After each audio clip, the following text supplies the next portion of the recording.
Oh, hello, I didn't see you there. It seems that you've caught me playing with thyself.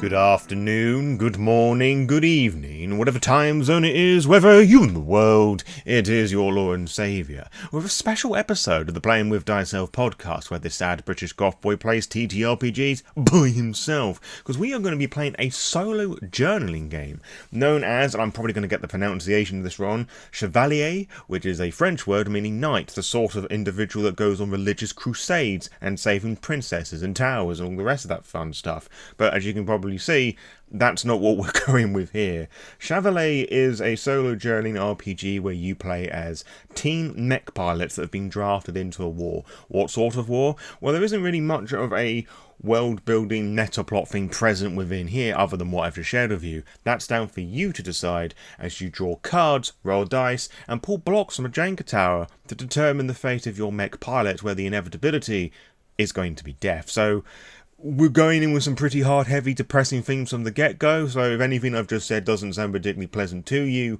I would perhaps give this video a miss, or jump to later on in this video, where we're going to be doing the main review portion of Chevalier.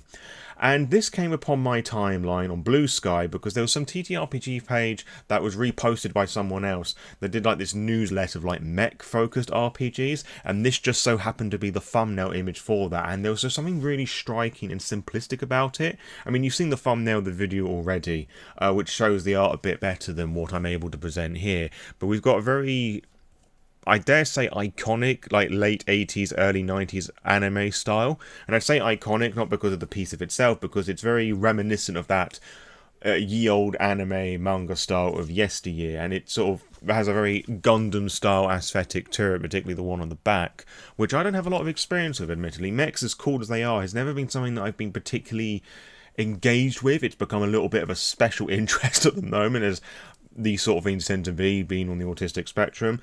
And anyway, I just thought the concept was just really neat and depressing and bleak, and it just so happened that somebody else actually pointed out to me saying, Lord, this looks really depressing and bleak, this sounds like right up your alley. So it's interesting how these things marry up sometime. And with that in mind, I went and purchased the PDF from DriveThruRPG. You can also buy it from Susanah Grace's itch.io page. Susanah Grace is the author and artist who did these pieces, which I'll leave links for down in the description below. You can also do what I did and purchase the physical version from Modifius' site, and I believe there's some other sites out there we can physically purchase this as well. So how's this video actually going to play out? Well, this is really going to be a video in 3 parts, because the first part's going to be the actual play, where we're going to be playing the game, and you're going to see how that sort of thing will work. But I think narrating what I'm going to be writing down might just be a little boring, so I'm actually going to present this as a fun little vlog sort of thing, which I will provide some context for in a moment in the second part of this video, and then the third part is going to be the review of Chevalier once I've played it and given some thoughts about it once I've played it and able to brew on said thoughts. So if you're here for the review, jump towards the end. If you want like the video vlog thing of what I'm going to be writing down, jump to the middle. Otherwise, stick around and find out exactly what Chevalier is and how exactly we play this game.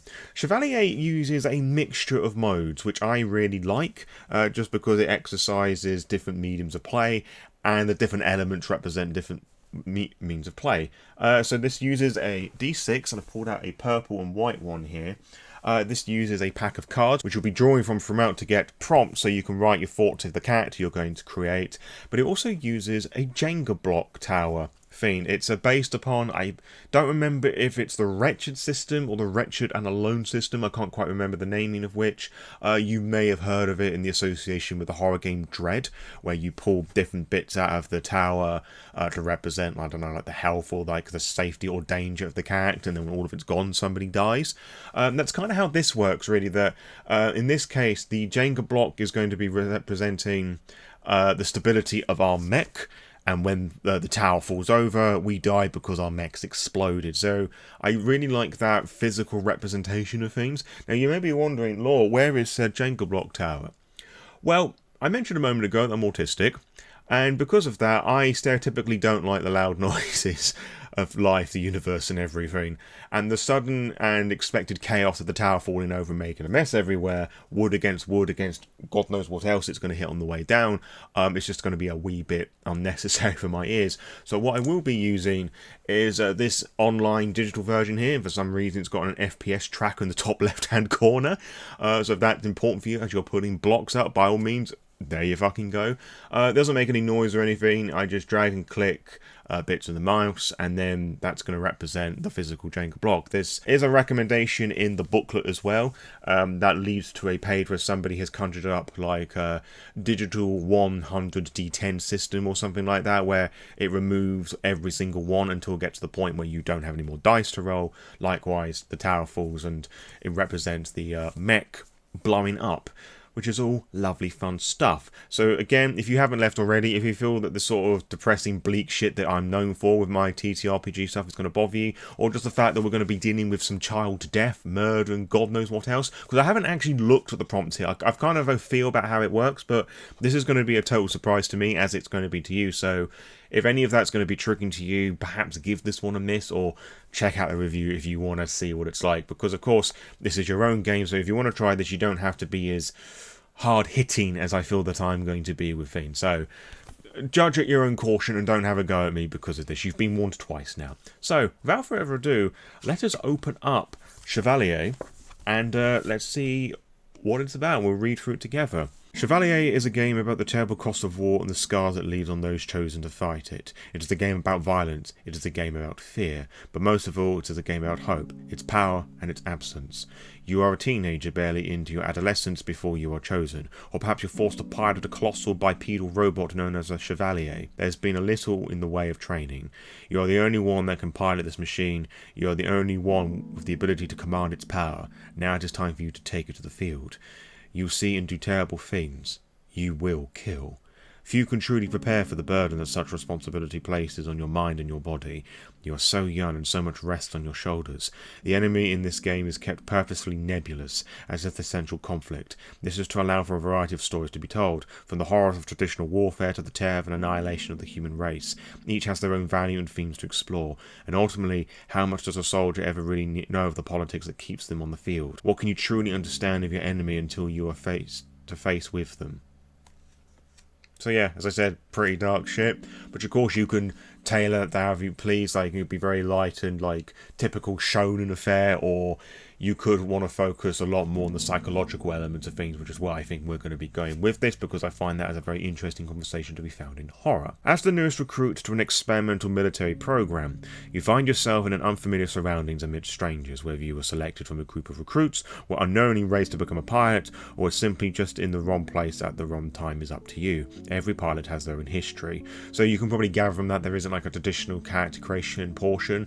As you will see in just a moment, there isn't really much of a character sheet, but more like a character log sheet that you use to basically an ID card, and also will serve as a death certificate at the end of your game. As you enter the program, you're surgically fitted with a device known as the SCS, Syago Control System. I got no idea the pronunciation there.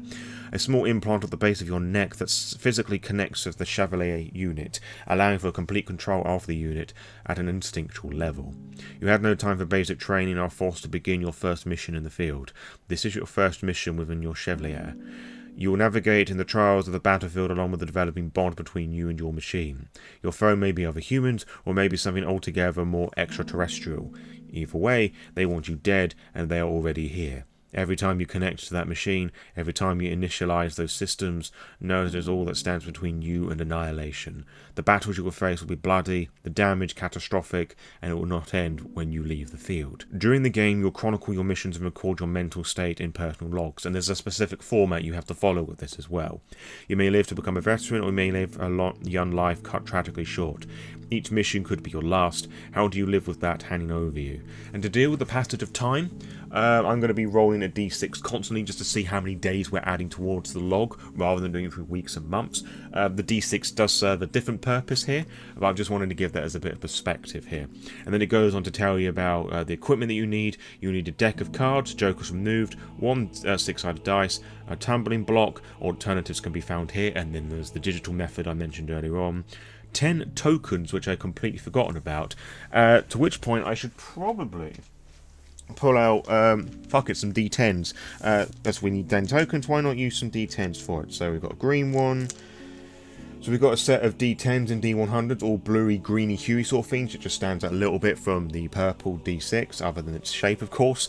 And you're also going to need a way to record your entries: audio, video, journal, social media, blog. And I guess I'm using a mixture of all of these. But the main way I'm going to be notating things is in this B5 book that I have recently purchased for my solo TTRPG shenanigans. Setup is simple. Shuffle the cards and place them face down within easy reach. These will be how you determine your prompts for play. Arrange the block tower as you usually would. The tower represents the condition of your Chevalier and the fracturing of your body and mind. These two are irrevocably intertwined as you discover that the bond between you and your unit is much more than that of a human and machine. As play progresses and more blocks are removed and moved from the tower, consider how this might be reflected in the state of your unit. For which I'm interpreting that this is a system where you don't put the Jenga blocks on top of each other, which I know is what you typically do when you're playing Jenga, and I believe Dread and other Wretched and Alone games use that idea as well, but this is one that, from my understanding and interpretation of the rules, we are not adding them to the top of the block, we are simply just removing them from play. How well are those ad hoc repairs really going to hold up against the enemy? Can you stomach the thought of taking another life? Have you grown to hate your Chevalier and all it represents, or have you grown to see it as family, as kin, the only one you can rely on? If the tower falls during play, your Chevalier is too damaged to continue, and a catastrophic failure results in your death, ending the game. You can also choose to play the game with no tower, simply ignore any prompts that tell you to pull from it.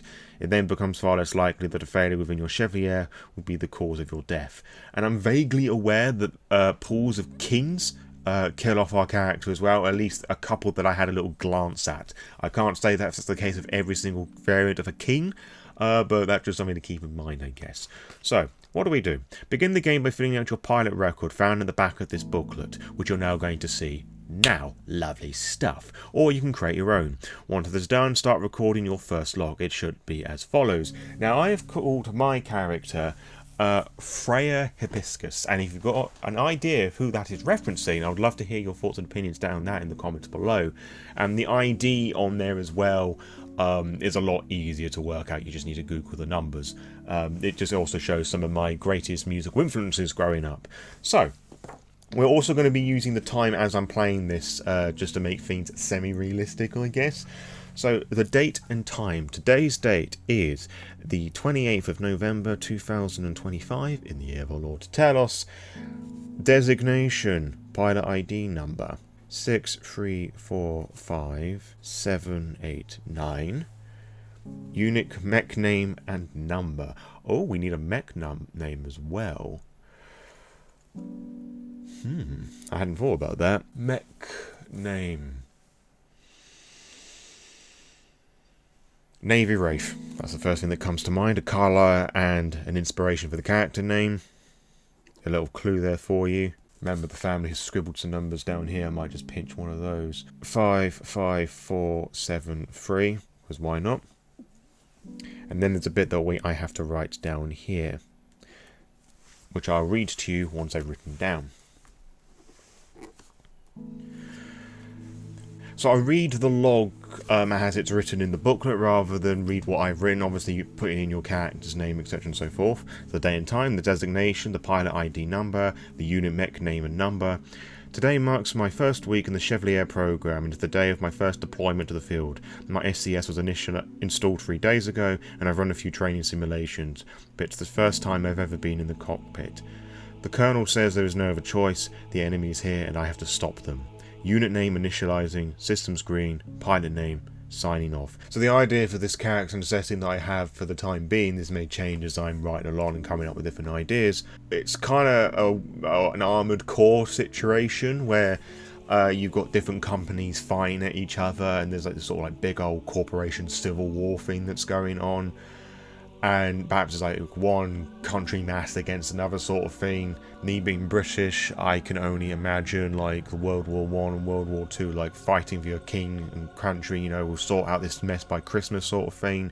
Only with it being in the modern, well, future cyberpunk sci-fi sort of thing, it's a bit more sinister than that. They're like rounding people up and like forcing them to join. Although, to be fair, there was a fair amount of that of World War I anyway, where despite the fact that the minimum age that people could sign up to join the First World War was 18, you also had a lot of people much younger than that signing up. I want to say that the youngest who signed up was 14 or 12, and you also had a lot of army like corporals or whatever who were like pressuring people to join the war regardless of their age, and the government knew about this. They're just cunts basically. So that's kind of the idea I've got already, that this sort of like street urchin sort of character who has got bright blue hair, some pale sickly skin, perhaps that joining the SCS program was a means of being fucking fed and having a warm place to sleep there. If it means just killing a few people, then so be it, I guess. So that's sort of the thing that we're doing here. I think nothing too out there or adventurous, unless a prompt like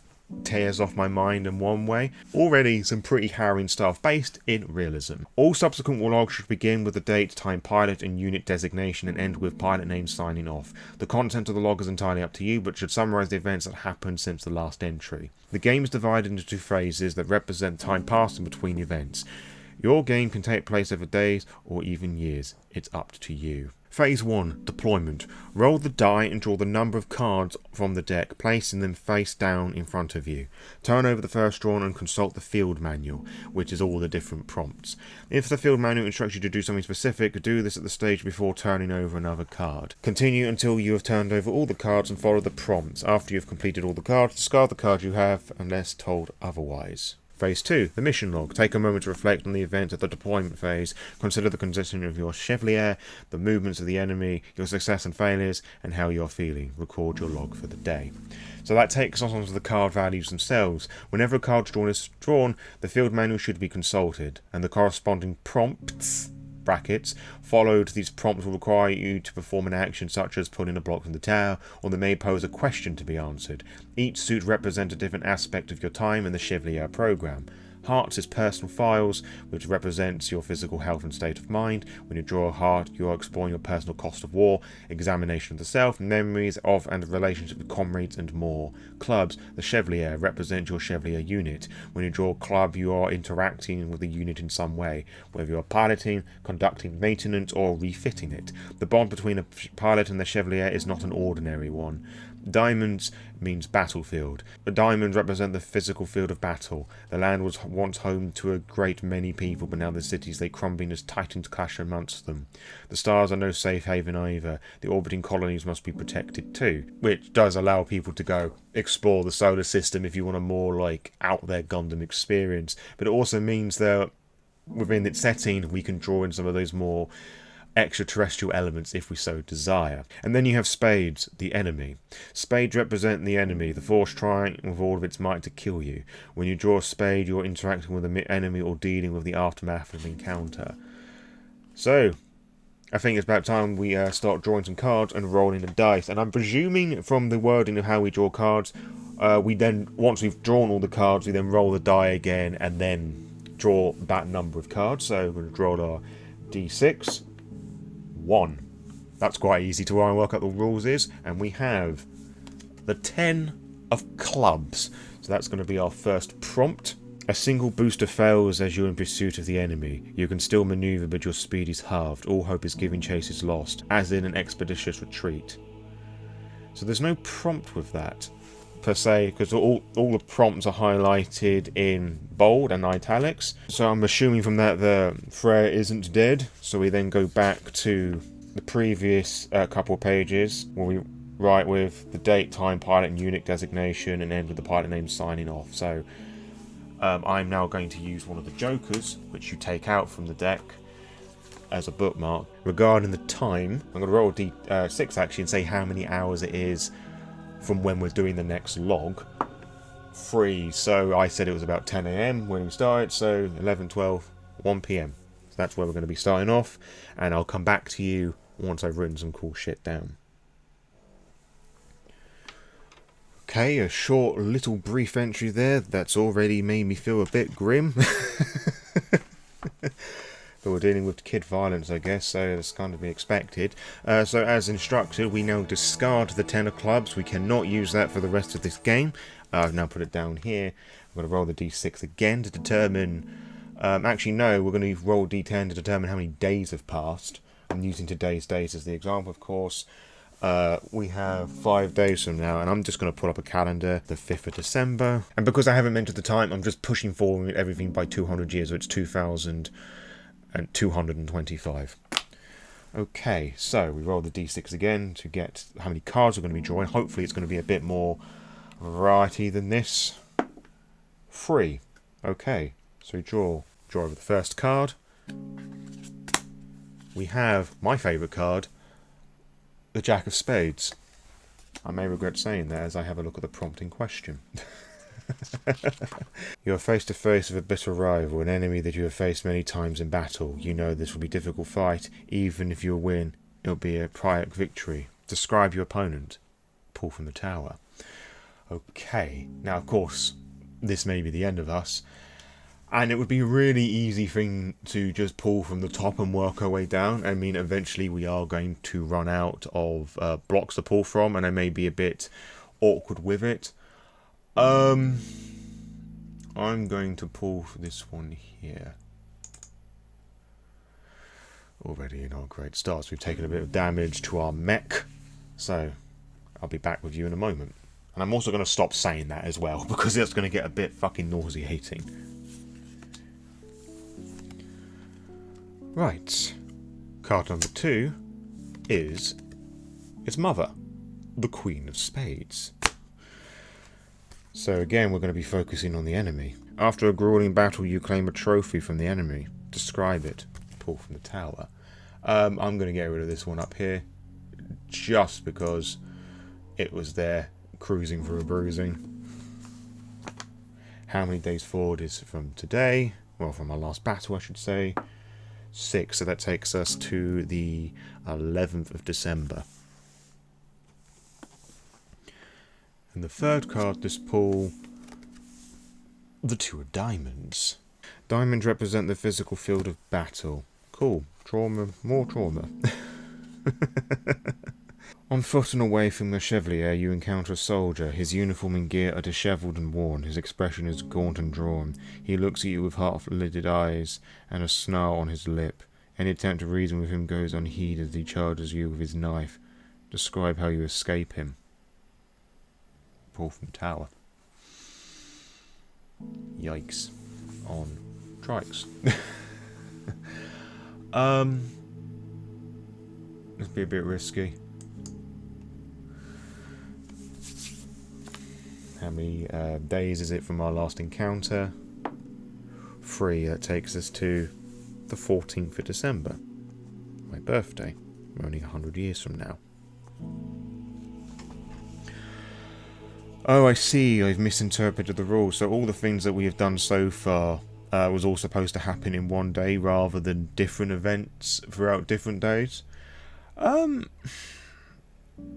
You know what, I'm going to carry on doing it like this because this is working for me at the moment, like I say, doing it from days rather than all just being the event that happened within one day. I mean, you can do the rules as written or do what I'm doing. I mean, no one's going to like come and blow you up or anything, so do whatever floats your boat. So I'm going to keep playing it like this because I'm enjoying doing it like this at the moment because this makes it look sense like fragmented diary sort of thing. So, yeah, so with that out of the way, we roll the d6 again, see how many cards we draw.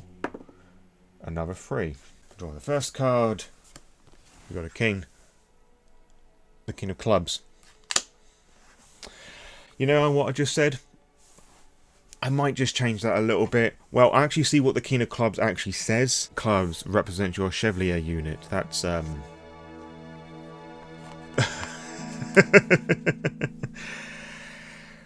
You are powerless to intervene as your Chevalier begins to move by itself. Its movements are fast and frantic, almost primal in the ferocity of its strikes. It does not stop until the enemy you are facing bears no resemblance to what it once was. A harrowing scream from somewhere deep within the unit echoes around you. Do not discard this card. Place it where you can see it. If this is the fourth king you have drawn, your Chevalier suffers a catastrophic malfunction. You are overwhelmed in the battle and died. The game is over. Record one final log. So I'll stick to my theme, which is doing as different segmented days. So that king represents one day, which I'll actually write down now, and then we'll deal with the second card and work out all of that shiz. So how many days is it from the 14th of December, the 16th of December?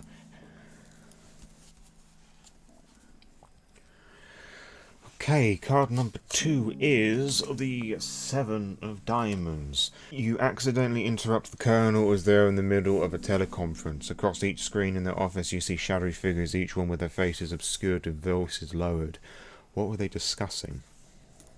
How many days after was this? Right, 19th now of December. The final card for this part of the phrase is the Jack of Hearts. Ever since you first synchronized with your Chevalier, you've begun to notice that your fingertips are losing their feeling and walking is becoming much more difficult when you're outside of your unit. All that seems to fade once you connect with your SCS. Pull from the tower. A bit more risky now, and pull from someone that's a bit lower down.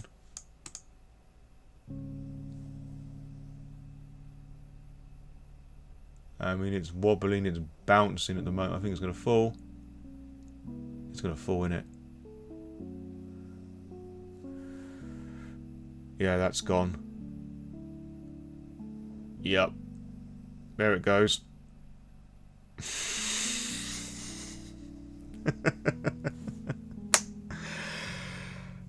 Oh dear, and given the last thing I fucking wrote, I do not like what I have to write now. It doesn't actually tell you what you should do immediately, because we've done the prompt, fingers are numb. Well, I suppose we could do the entry before we died. That we're entering the thing, we're making a note of a log before we go on a mission. Or just making a note of something. Yeah, I think that will be a bittersweet way of dealing with things. So when did we die exactly? 6. That's Christmas Day. That's grim. 21, 2, 3, 4, 5. We died on Christmas Day. And how many hours into the day or morning? 5. Well, we've been going forward the whole time, so let's go backward. 5 AM. Ish. So if you come back, so if you turn to the back of the booklet, where you have the stuff regarding your pilot ID, your flight record, whatever it's called. Take out your pilot record, read once more who the pilot was and where they came from, consider how they arrived to the Chevalier program and who they were as they left it. So basically the stuff I waffled at the beginning. If your pilot is dead, redact all the information except for the pilot ID and the cause and time of death. If a photograph of the pilot is attached, mark it with a killed in action, ensuring that as much of the face is obscured as possible. Shit. Sit for a moment with your final log and consider who might be the one to receive it. Did you form bonds with your comrades and superiors, or will your last words go unheard? Just another faceless casualty in an eternal war. Well, without spoiling things at the time being, because you're about to listen to exactly what I wrote, I don't think anyone's really going to receive their log because, you know, who they were where they grew up. Little highlight moments when they were deemed as heroes, but things took a very unpleasant turn. Just another cog in the machine that will soon be forgotten as the war machine trudges forward and new cogs take their place.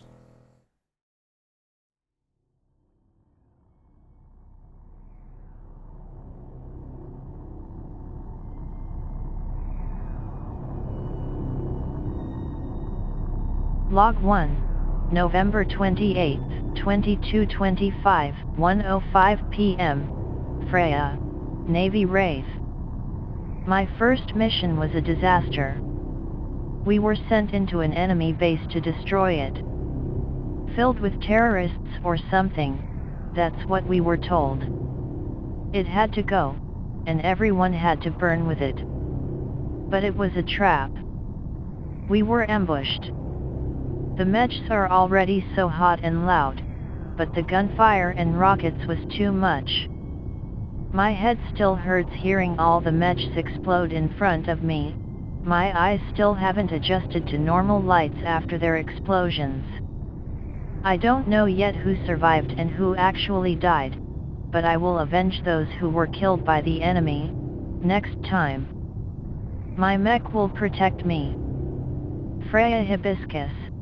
Signing off. Log 2, December 5th, 2225, 11:11 p.m. Freya, Navy Wraith.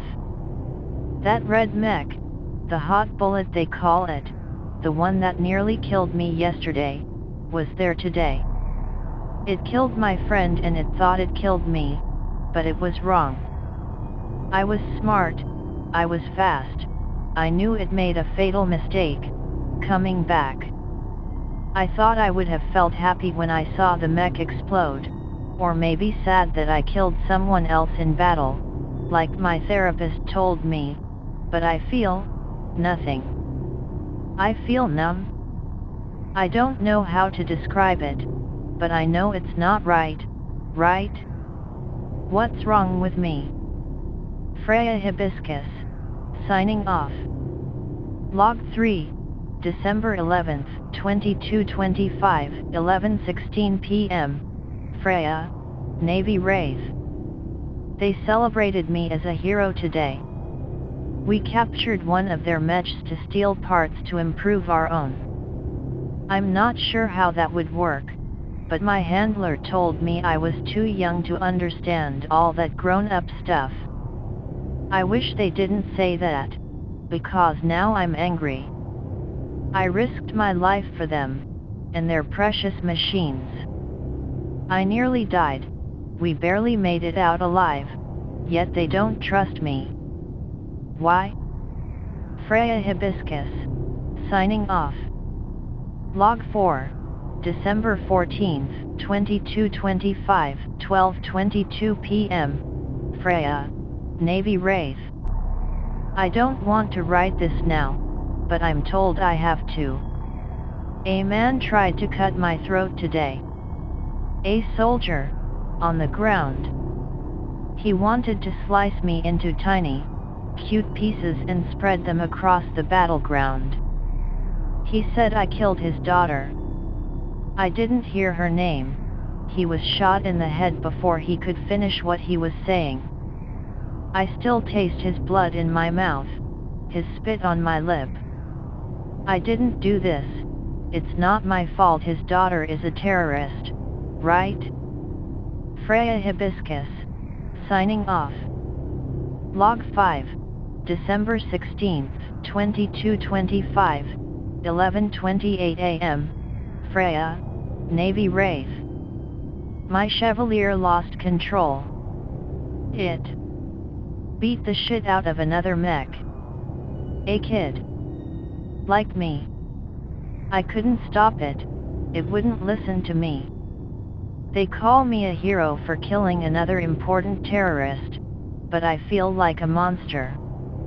This is my body, therefore, it is my fault. I am a monster.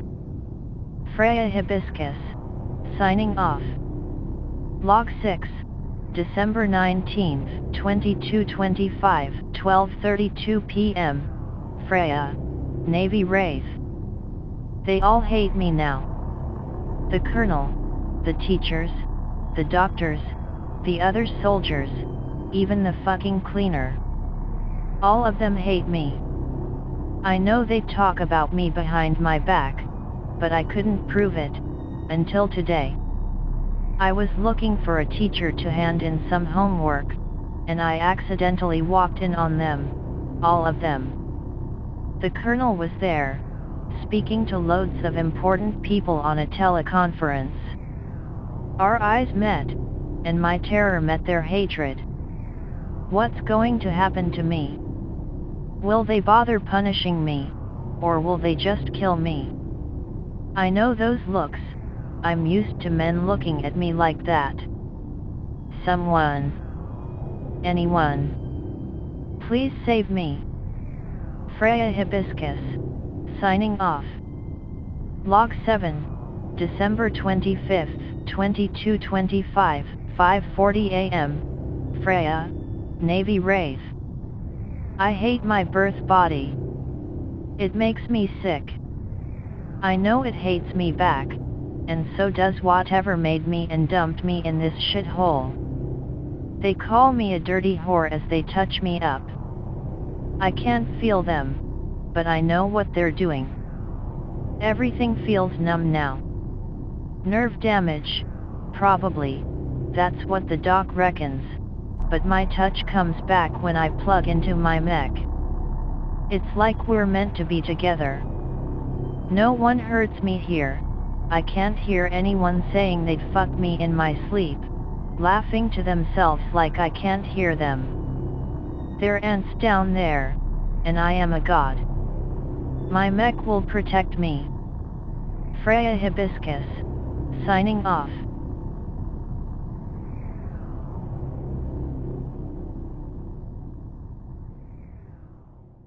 So having now played, read, and had some time to brew over Chevalier and delivered a whole load of psychological trauma damage to everyone involved in this little project, what do I think about it overall? Well, let's just start at the beginning. This is a 16-page zine booklet theme, which in the physical state is in a really nice sort of glossy finish to it. We've talked about the artwork already. I actually didn't, one bit I didn't mention at the beginning is that one chair, which given how the zine starts off, it's very bleak.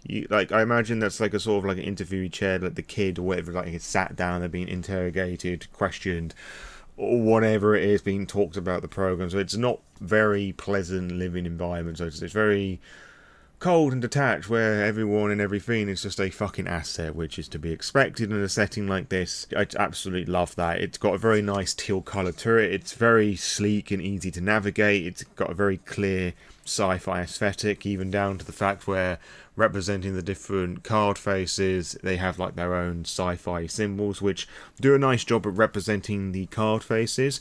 But one thing I would have liked, like at the bottom of the pages, you have like what part of the book you're on. So you've got like the field manual there, how to play, and then you turn over like the heart represents personal files, and it says personal files down at the bottom. I would have liked it if there was just a little detail that said personal files - hearts, or the other way around, because I kept forgetting what the symbols were meant to represent. Like, I mean, that vaguely resembles the hearts. When you're just trying to flick through and like remember the different systems and things, which isn't a lot, but as we've demonstrated, I got that wrong all the same. Probably because I was multitasking, you know, the presentation, the whole video stuff. But it really doesn't matter, I guess, you know, because I had fun doing the way I was doing, like little segmented things.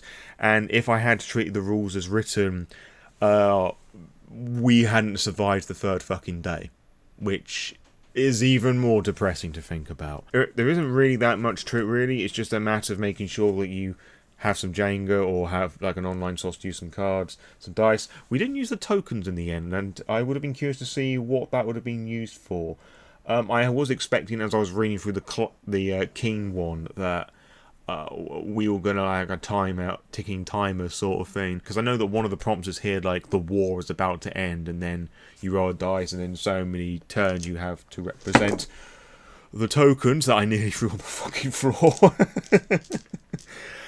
So yeah, I actually want to go through this again and see what other sort of scenarios I have when I'm not multitasking, where I'm not having to not rush, but like I could dedicate a bit more time to it and like have a more like galactic sort of thing, like something up in space, maybe something that was a bit more grounded, or you know, do the rules properly and like do like a day by day sort of thing. So yeah, this is a very depressing and bleak TTRPG, and you can make this even more bleak and harrowing if you really want to, and explore certain themes you otherwise wouldn't do in a traditional sense. which is something I really love about solo games, where you're unable to find a group that wants to explore things exactly the way that you want to. Not for like any bad reason, it's just because just the nature of these games, you know, and you can't cover every single asset and emotional nuance in a particular campaign. I do think this is like, by far the most depressing and bleak TTRPG I have experienced to date, and yet it looks so warm and inviting, doesn't it? Because that's the sort of like warm and inviting face of a kid that's really happy with things, isn't it? There's definitely a load of life in their eyes, isn't there? I know they're just blinded from emotion, just a blank slate, just trained as a soldier, or in the case of mine, became really fucking paranoid. So yeah, I hope this has been somewhat interesting to you, and I've done a few things different with this, and I hope the overall presentation has been very engaging to deal with as well. I certainly have a lot of fun putting it together. And I would love to hear your thoughts and opinions about Chevalier down below, in the thoughts down below. Are there any other journaling games that you think I might like? And before people recommend it, because I know this is primarily a World of Darkness focused channel, I am aware of 1000 Year Vampire, or whatever it's called. I would like to play it one time. It's just finding a physical copy that doesn't cast an arm and a leg. But that is definitely something that I want to explore on the channel. My buddy Turk of the Grouch Cow has done a fair few of these. There's a werewolf-focused one that he looked at recently. And there's like a post-apocalyptic one where you're like a courier moving around that I want to have a look at as well, because that seems pretty cool. But yeah, get me your thoughts and opinions about all solo journey stuff down in the description below. Are there any other mech TTRPGs that you might like? I've had a few people talk about Lancer at me recently, all of which have been autistic, which I'm sure isn't really fucking surprising at all. Do you think I would vibe with Lancer? What do you think about it? Let me know, again, all your thoughts and opinions down in the comments below. Again, thank you ever so much to Susanah Grace for putting out such a wonderful product. This isn't a review copy. I've got no reason to make this video other than the fact that I thought this was a really cool idea and I just wanted to do something a bit different on the channel.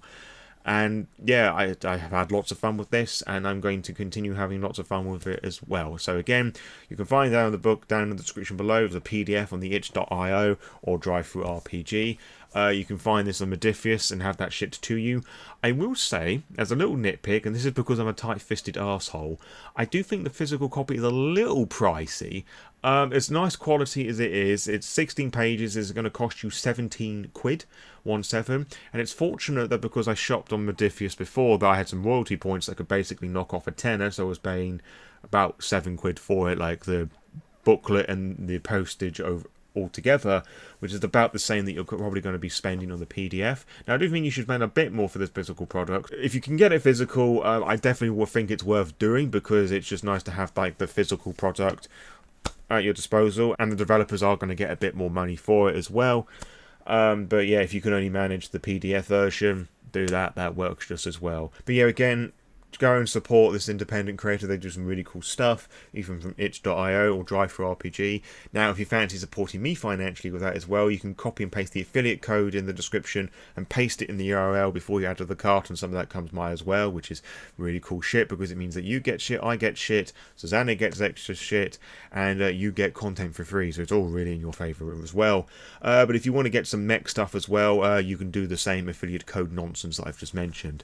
Now, I understand that times are hard on all of us, so you're not maybe able to do any of that. So if you can do that, be absolutely great. But if you can't, don't feel that I'm going to press you, that I'm not going to throw a bunch of kings at you and like end your mech career. But what you should definitely do regardless is give the video a little thumbs up if you like this sort of thing, subscribe to the Lord by Night channel, and share this video with any and everyone who loves what I do, and see you on the next upload, wherever that may well be for you. And until next time, farewell.